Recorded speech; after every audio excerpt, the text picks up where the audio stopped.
Hello, everyone, and welcome to today's show with SportsbookReview.com. I'm your host, Lee Martin, here to talk some UFC. Joining me today, I have SBR's UFC expert, David Manyun, and MMA Mania's lead host, Matt Ryan. Before we get into all the good, juicy stuff for this weekend's fight card, just go ahead, give this video a like, and subscribe to our channel. That way you never miss a show. Now, let's get to it.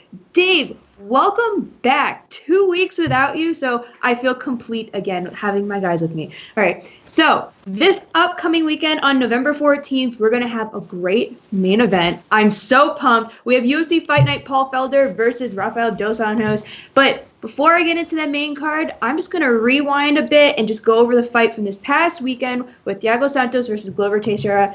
Dave, how are you? I want to hear how your weekend went. I'm bursting at the seams. I'm not going to lie. I missed the last two shows. I didn't get to celebrate Khabib, the greatest of all time. I don't care what anyone says. Stick John Jones up your... what else did I miss? Hall and Anderson Silva. Jesus. Another one I missed. But for me missing them, if you were following the predictions, I mean, the UFC 254 card couldn't have... I couldn't have predicted any better, really. Same goes for the Hall and Silver scrap. And then I came to a halting screech last week as Glover Teixeira beat the crap out of Thiago Santos, man. I really didn't expect it. Now, I should have, because this is Glover, and he's already been proving to us what he can do at age 41. We should just stop talking about his age, because it is not making a difference for him at this point of his career. It's incredible, and I feel bad because Glover's a good guy. I love him personally. Think he's a great person and fighter, and I faded him, and damn, it bit me in the butt. And the same happened in the co-main event with Andre Arlovski, Tanner Boza. The two OGs came out on top last week, and it's good to see. As a fan, it's good to see. As a bettor who was on the other side, not so good. It was still a winning week. I still came out in profit, still corrected more right than wrong. But you know me, I don't like to get any wrong at all. But yeah, overall, I mean, it was a great event, and yeah, I hope everyone profited. Great. How about you, Matt? How did your weekend go? Staring at my television, screaming for the majority of the week until around 11 a.m. East Coast time on Saturday.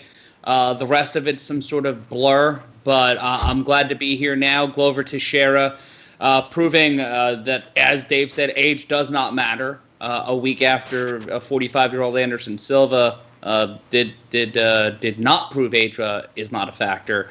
Excited for this card this week, mainly because my redheaded brethren is stepping into the cage on 5 days' notice. I'm excited for that fight. I'm excited for this card. And I'm excited to see if I get anything right. Let's see what happens. Looking to be the 2018 Patriots, not the 2020 Patriots. So let's see what happens. Well, I'm sure we're all going to have a great weekend. And again, I'm so excited because we had Islam had to drop out. So now Paul Felder's in, and I love Paul Felder. So this is going to be a great main event. So let's just jump into the main card breakdown for this weekend. Again, we're back at the UFC Apex November 14th. We have UFC Fight Night Paul Felder versus Rafael dos Anjos. For the first one, I want to go over women's strawweight Hansen versus Cory Mckenna via BetOnline. Hansen is minus 208 and Mckenna is plus 175. Matt, I'm going to start with you if you can give us your breakdown and pick for that fight.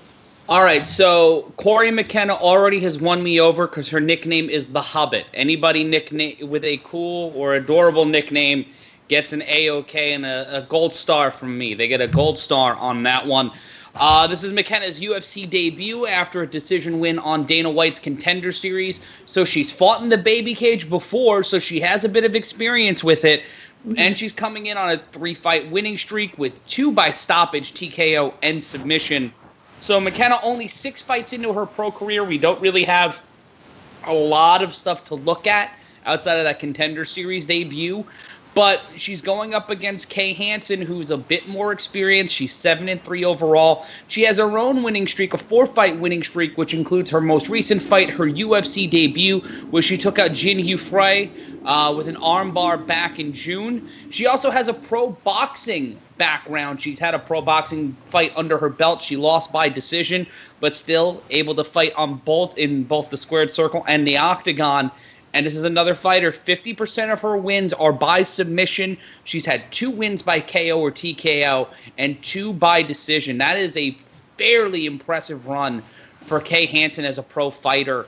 I'm going to go, even though Mckenna has the experience of fighting in the smaller cage, I'm kind of staying away from this fight. It's a toss-up to me, but if anybody had the edge, it would be Hansen. More experience as a fighter, can be able to use the smaller cage to her advantage. She knows how to get wins via submission. She knows how to get wins via stoppage. I'm going to go with the more experienced fighter here in Hansen, but if you're not looking for a parlay or you're not looking for something to where there's a more interesting bet, Lee, you know the line on this one. For me, I think Hansen's the safer bet here, but I would roll this into a parlay. All right. Well, if you guys want to get in on that fight again, Hansen is minus 205 and Mckenna's plus 175. Let's move on to the next fight. We have catchweight Brendan Allen versus Sean Strickland via BetOnline. Allen is minus 110 and Strickland is also minus 110. Well, Dave, if you can give us your breakdown and pick for that fight. Yeah, well, we were meant to see Brendan Allen the other week, weren't we? I think he got away with that one because I was backing Ian Heinisch. I thought Ian Heinisch had that one. Now coming up against Sean Strickland, this matchup is very intriguing to me. We've got a strong offensive wrestler in Allen, absolutely fierce on the ground with his finishes. He's defeated strong opposition in the UFC roster thus far. What gets me is his previous fight against Kyle Dacus. I really did expect Arnold Allen to be significantly more impressive, especially after wins over Kevin Holland. But my main take from the Dacus fight was the lack of cardio, and just he seemed to lose that killer instinct after 1.5 rounds. Now, the wins over Holland and Tom Breeze, very significant for me in this fight. And his game plan coming into this scrap, we can only assume that it's going to be a grappling one. Now, what is going to happen if the good takedown defense of Sean Strickland pulls through? Allen's going to be left striking. Now, he's not the worst. He's not the greatest. He's certainly progressing from fight to fight in his striking offense. But we know that his bread and butter is dragging his opponent to the ground and making them tap. Sean Strickland, unranked, unlike Ian Heinisch. So it is a little bit of a drop down in terms of where this will put Arnold Allen if he is successful in this fight. But it's hard to get a read on Sean Strickland. So it took a few losses. Kamaru Usman is nothing to be ashamed about, but if you go back and watch that fight, he was completely dominated. He didn't get a look in at all against Kamaru Usman. And what was going against him in that fight, it was the grappling. This fight boils down to, can Arnold Allen take Sean Strickland down? And I think he can, because when you look at Strickland, you go back now. You have to go back because Strickland was out with was it a motorcycle accident? I think Matt will be able to correct me on that if I'm wrong, but I believe it was a motorcycle accident that kept him out for two years. Yep, motorcycle accident took him out for 2 years. Okay. Yeah. Now, with a layoff like that, when he was at such a significant time of his career, it's rough because he's now hitting, that age region of 30. And when you do go back, he was on a similar come up to Arnold Allen, and it's kind of a role reverse. Now he's taking on the up and coming guy who's, got the world in front of him. He's a huge prospect. But watching Santanibio, now I know it was a long time ago, but watching a guy in Santanibio Pons take him down without any struggle, it just makes me think someone like Arnold Allen, who relies and is just wrestling through and through, is not going to struggle to take Strickland down. If you go to the percentages, Strickland's got an 80% takedown defense, but that doesn't reveal what's going on from fight to fight. He's fought a lot of strikers, and the guys who he's come up against with good grappling have defeated him. I slightly lean Arnold Allen, but in terms of a betting perspective, there's no dog money on this. The line has gone from it's switched, it's flipped, and now it's gone to evens, and I just don't see any value on either side because there's not a strong enough read. But gun to my head, I think Arnold Allen can win this. The thing that is going to go against him possibly is that cardio. But for Sean Strickland, I mean, he's a guy who's hyped in the gym, and he was hyped to be a champion. Like, you speak to his coaches and gyms that he's trained at, they believe that Sean Strickland's one of the greatest fighters in the UFC. But when he steps in to the octagon and them lights are shining down on him, you just don't see what people talk about in the gym. And he punches air a lot. He punches a lot of air. He doesn't connect his strikes. He was losing against Nordine Taylor before the eventual knockout, which was beautiful, by the way, but he was losing. And then the spinning knockout loss to Ezekiel dos Santos. It's going to have to be Allen, just trajectory and where his career is at right now. You know, Sean Strickland defeating Marshman was not impressive at all. I know he stepped up in bigger weight class, but it's just, you should be getting a guy like that out of there and getting him out quick. Yeah, it's Allen for me slightly, but in terms of betting, keep your money in your pocket, in my opinion, because this is a tough one. All right. Well, if you guys do want to get in on that fight again via BetOnline, Brendan Allen is -110 and Sean Strickland is also -110. Let's move on to the next fight. We have middleweight Eryk Anders versus Antonio Arroyo via BetOnline. Arroyo is +120 and Anders is -140. Matt, I'm going to start with you if you can give us your breakdown and pick for this fight. Well, all right. Interesting records coming into this. Anders, a 3-year UFC vet, 13-5 overall. Arroyo, coming off his UFC debut last November, has not fought since then and is 9-3. All but 2 of Arroyo's professional fights have ended by knockout or submission. He's 2-1 in his last 3 fights, and he's never been knocked out. For Eryk Anders, he's never been submitted. His record a little more downtrodden because he's the vet in this fight. He's been in the UFC a bit longer. He's gone 5-5 in the UFC, which account for all 5 of his professional losses. He fought 4 times in 2018, and he lost to Lyoto Machida, Thiago Santos, Elias Theodorou, and Khalil Roundtree. So Anders has been put through the ringer during his UFC run. He did have a 2-fight winning streak heading into his last fight against Krzysztof Jotko, and Jotko got the win over unanimous decision.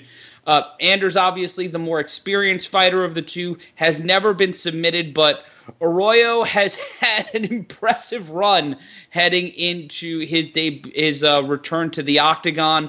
The lack of fights for Arroyo, I never like it when fighters take year-long layoffs. Trust me, I understand it. If I fought one pro fight, I would take an infinity-long layoff from ever fighting again. And I want to go with the vet here, but I feel like Arroyo is a sneaky good pick. He might be inside that smaller cage, may be able to utilize his skills and knocking people out. Because if you're fighting Eryk Anders, you know you're going to have to keep this fight standing. You're not going to be able to get him to submit. Historically proven that he does not submit. He is not an easy person to defeat by submission. So you got to win with the hands and you got to win with the legs. So with me, it's more of, can Arroyo use his surroundings as an advantage? And I feel like he might be able to. I think I'm going to go with the less experienced fighter here, and I'm going to take Arroyo by stoppage in the later rounds. Interesting. Well, Dave, do you agree with Matt, or do you have a different take on that fight? No, I actually do agree. I just don't like Eryk Anders. I'm just going to be honest. I don't like his fighting style. I don't like what he's done in the UFC thus far, and he's just not impressing me. 185 pounders here, your boy Eryk Anders. Taking on the Brazilian in Antonio Arroyo. We haven't seen him much. 2-time Dana White Contender Series winner and 1-time UFC loser. It's tough. He lost his debut to Andre Muniz last year. He does have good striking. He's fast on his feet. He's a karate-style striker. He likes to keep his opponents on the outside at distance. His leg kicks could provide problems for Anders, and that's what I'm hoping he will come through with, because I am picking him to win. We won't see some high-volume, type of fight from Arroyo, but his kicking game will probably be the key to victory if he's going to win this fight. That he's got a similar karate style. We look back at Eryk Anders versus Lyoto Machida. The split decision got sold in that one, but I would not be surprised to see a similar thing happen in this fight. I really do think the striking favours Arroyo, and I like to say Anders is a good grappler. Former Alabama Crimson Tide athlete. He's got the UFC experience, all-round MMA skill set. He's got that, and he's got them tools to get the job done. Training like SBG Alabama with big boys like Walt Harris. He just doesn't. There's something about Eryk Anders. I don't think he's an incredible fighter, but he does have the hunger to advance. He's always entering grappling tournaments, right?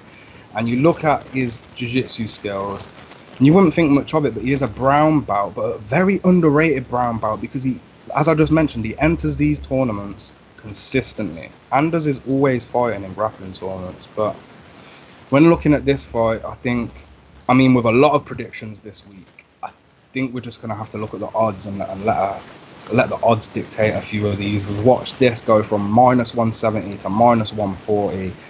That movement is traveling in that direction for a reason. Early MMA lines, early MMA bettors, should I say, are hitting these lines quick. They are quite sharp. I give that to them. It's not the NFL, and I think Arroyo's a cheeky underdog bet this week. Like a lot of these fights on this card, it's a flip. If you've noticed, since the pandemic, we've watched a whole lot of favourites win, and when you look at this card in terms of odds, there's not as many favourites as we've been seeing in recent weeks, and that's for good reason, because a lot of these fights are hard to predict, and this is one of them. But I think I'm gonna go with what Matt said, and I'm take a cheeky punt on the underdog this week in terms of who I think is gonna win. Nice. All right. Well, if you guys do want to get in on that fight again via BetOnline, Eryk Anders is -140, and Antonio Arroyo is +120. Did I say that? Yes. Now let's move on to the next fight. We have middleweight Julian Marquez versus Saparbek Safarov. Via BetOnline, Marquez is -275 and Safarov is +235. Dave, I'm going to continue with you. If you can give us your breakdown and pick for that fight. Sure. It doesn't get any better here. Possibly the worst 205 or 185 is fought both divisions.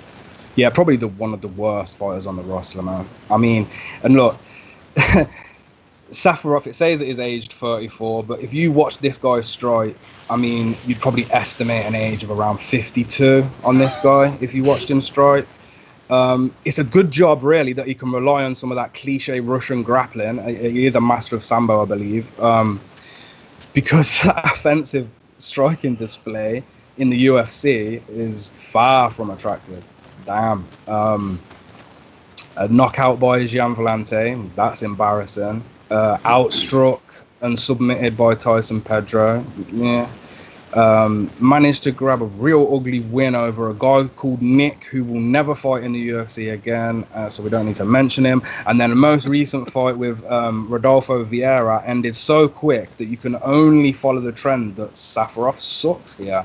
And that's all I have to say about Safarov. His opponent in Julian Marquez has got a win over Darren Stewart. That is more than enough for me to give him the edge against Safarov. You don't need a lot to convince me when you're fighting Safarov. Either way, look, 2-year absent for Marquez is more promising than an active Safarov who's lost 99 times. So what I can say about Marquez, has got a cool nickname, the Cuban Missile Crisis. Yeah. Teixeira out-cardioed him to a split decision. That was his only downfall in that fight, in my opinion. I think he was going to go on and beat Teixeira. 2 year, it's been 2 years, right? Yeah, 2 years. So he fixed that cardio game, come in, slap Safarov about. I think he can take the win here. The odds are ugly. I will not be betting this. This is not even... And for as much as I can shit on Safarov, I have to think it's still a very risky fight. And look, Safarov is the stronger wrestler, and if that gas tank follows suit from that Teixeira fight, there could be problems for Julian Marquez in this. But ultimately, Marquez should be the significantly faster offensive striker, and he's probably got enough to get the KO as well, maybe. So yeah, I'm going to side with Julian Marquez, but again, when it comes to these odds, man, they're sticky. And I just don't like him this week at all, and it's another fight that I'll most likely pass on or potentially look at under, depending on the odds. But, you know, it's rough when you get to these heavier divisions, and with a record like Safarov, I'm expecting a little bit of juice on the under. So yeah, it's Julian Marquez for me, and Safarov sucks. Thank you. Well, how about you, Matt? What's your take on this fight for Marquez versus Safarov? Well, my take is not as hot as Dave's. Safarov does have a cool name. It just makes me want to play Nintendo 64 for whatever reason. Yeah, his run in the UFC is pretty bad. He did have, heading into his UFC debut, an 8-fight streak of stoppage wins. But as soon as he leveled up, he's gone 1-3. Has been stopped, as Dave said, in all of his losses. Marquez, on the other hand, has not fought in 2 years. He fought against Teixeira, and as Dave said, gassed him out. But before that, Marquez had a 5-fight winning streak, and they were all by TKO or submission. So if Marquez, over these past 2 years, has been able to keep in training, keeping up that same level in terms of fundamentals, this is a long night, or short night for Safarov, but a long recovery period. And this is a make or break fight for Safarov. You know, 1-3 since joining the UFC, all of his pro losses in the UFC, not a good look. And this is, you know, we've seen some real severe cuts from the UFC heading into the end of the year. That fourth quarter budget's coming to a head, and Q1 is right around the corner. So I can expect maybe another few roster cuts before the end of 2020. And Safarov's he's probably feeling that pressure, feeling that heat. How is he going to respond to it? Well, we've seen him respond to pressure before, and he's collapsed like a cheap card table. Marquez is the person to, if I were forced to make a wager on this fight, which I'm not, I would pick Marquez. But for me, I agree with Dave. This is a real stay-away fight because there are so many factors here that cause more questions than answers. And Marquez will win this fight, but it's probably going to be an ugly, ugly, ugly win for not much of a net return.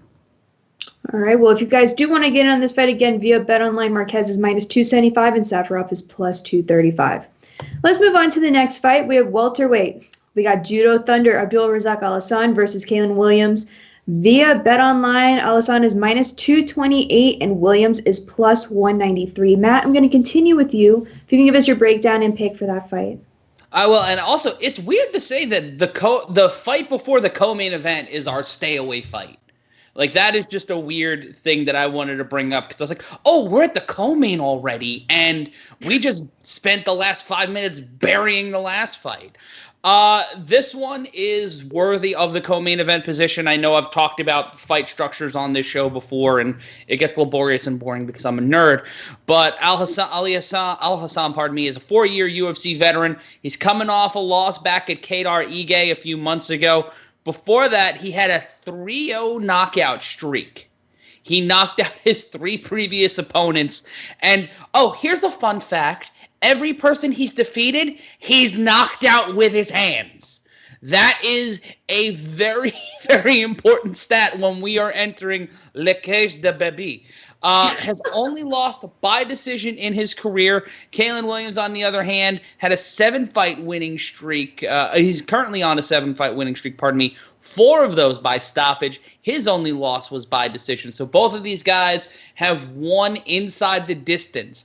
Every single win they've had, with the exception of a few, has been within the distance. Once they go to the scorecards, it's a 50-50 proposition. Both of these guys know this. Both of these guys want to get to 11 wins. I'm going to go with Alhassan because of the 10 knockout victories he has. That's 10. You know, that's a multiple of 5. That's a lot. And when that's all of your wins, I'm going to want to put my chips on your side of the table. I think Williams is going to make it an interesting fight.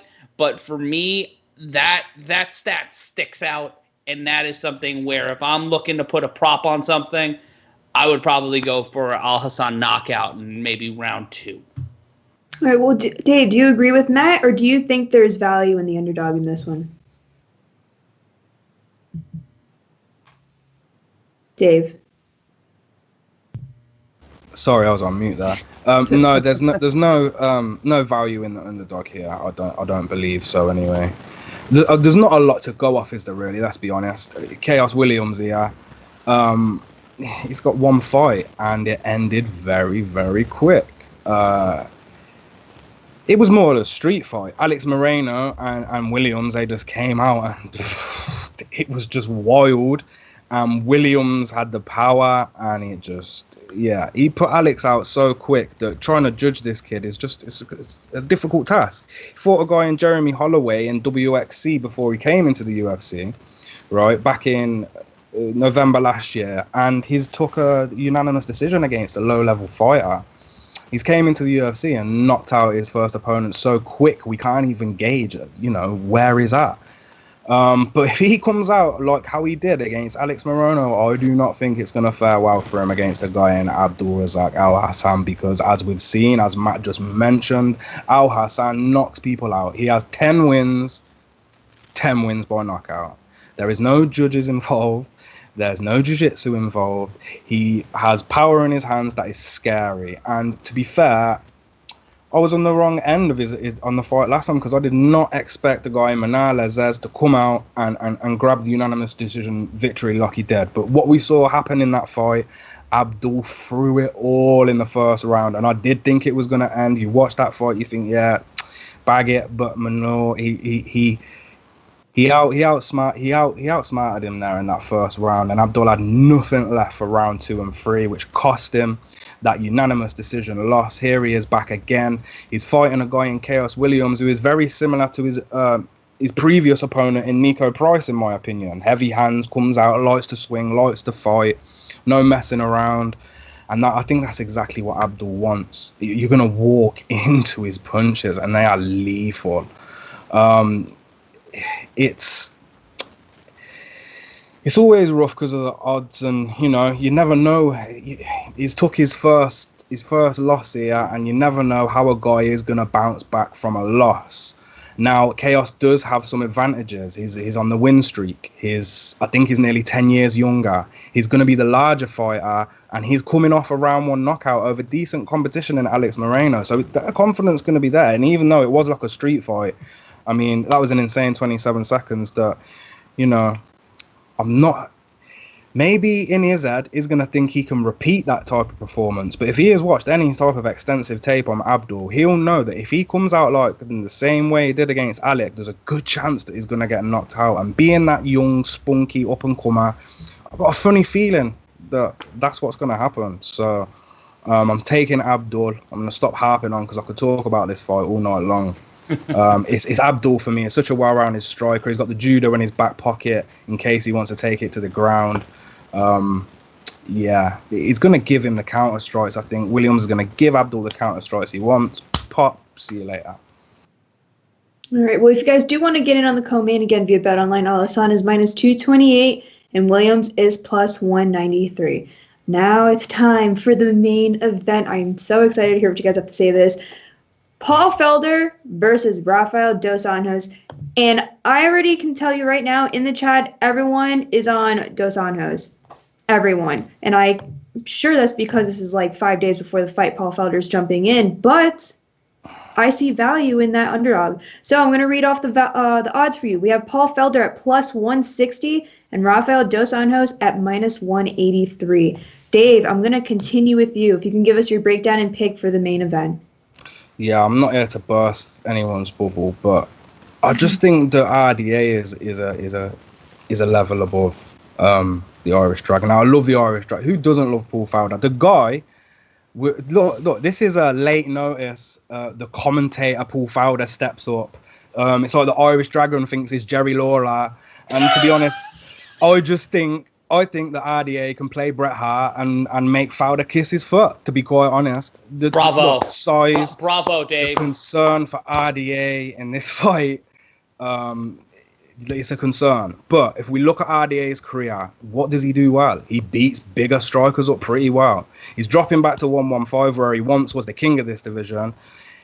He's probably kind of pissed off in this last-minute appearance from Felder, because Felder's nearly 6 foot, and RDA is dropping down to get away from them big boys, and now he's got Felder in his face, because Felder's so good at cutting down to that 155 weight class. And yeah, he's got another, big fighter to deal with, which, it was a problem for RDA at 170. The former 155 champ suits this weight class, in my opinion, and I always expect more success from RDA at a lower weight class. To be honest, I wish he didn't go up. Historically, RDA has done well against strikers like Felder, and his losses come to guys like Covington, Usman, Edwards, and Chiesa. What them four guys got in common? They're all very good at grappling, okay? They're grappling-based defeats. They're all grappling-based fighters. Now, his wins, Lawler, Neil Magny, Donald Cerrone, Anthony Pettis. You can see the trend where I'm going here, right? I think RDA, he's got a great chance of repeating a performance like he does against the Lawlers, the Magnys, the Pettis, the Paul Felders. And that's how I think this fight's going. 5 days notice for Felder versus a guy in Dos Anjos who's been training for 5 rounds. That's the difference. It should be a no-brainer across the 25 minutes. The RDA is going to be more prepared, and he does have the skills to take the W. And he's recently gone 10 rounds between Covington and Kamaru Usman. You don't just put RDA out of a fight. Paul Felder's path, I believe, would be to knock him out. I don't see that happening. I'm just really interested with this one to see who's going to be on the back foot, because both men like to walk their opponents down, right? RDA will walk his opponent down. He's going to attack the lead leg, okay? And that's probably a tactic we're going to see against a guy he's fighting in Felder with that dangerous striking offense. Remove that lead leg, remove that power and the mobility. Yeah, it's all RDA for me. I'm with the chat. As a small welterweight, RDA, he went 4-4 against the best fighters in the world. Plain and simple. Paul Felder, he's definitely a ranked fighter, but I wouldn't put him inside the top 5 as Rafael dos Anjos has been. And if anything, RDA, as mentioned, is more than used to fighting large strikers, and more often than not, defeating them. So for me, it's the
back. I'm sorry about that, guys. We're going to continue with Matt with the main event. Breakdown the main event, Paul Felder versus Rafael dos Anjos. Again, the odds are Felder plus 160.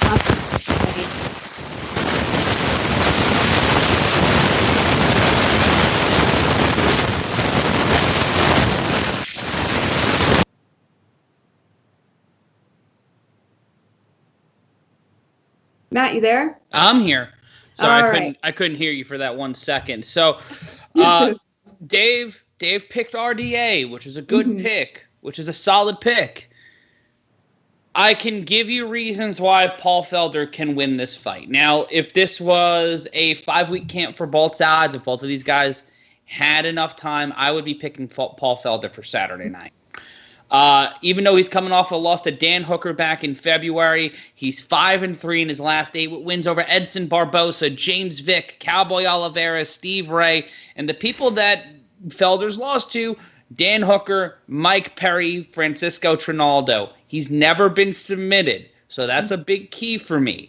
But I'm going to go with RDA because of the 5 days notice. If this was an equal fight, if there was equanimity in training, I would be picking Paul Felder because RDA is 2-4 in his last 6 with his only wins over Kevin Lee and Robbie Lawler. And yes, styles make fights. Dave made a perfect argument for why styles make fights. If he's going up against a grappler like a Michael Chiesa or a Leon Edwards or Colby Covington and Kamaru Usman, you know, those are elite level grapplers. RDA moving up is not going to get the win.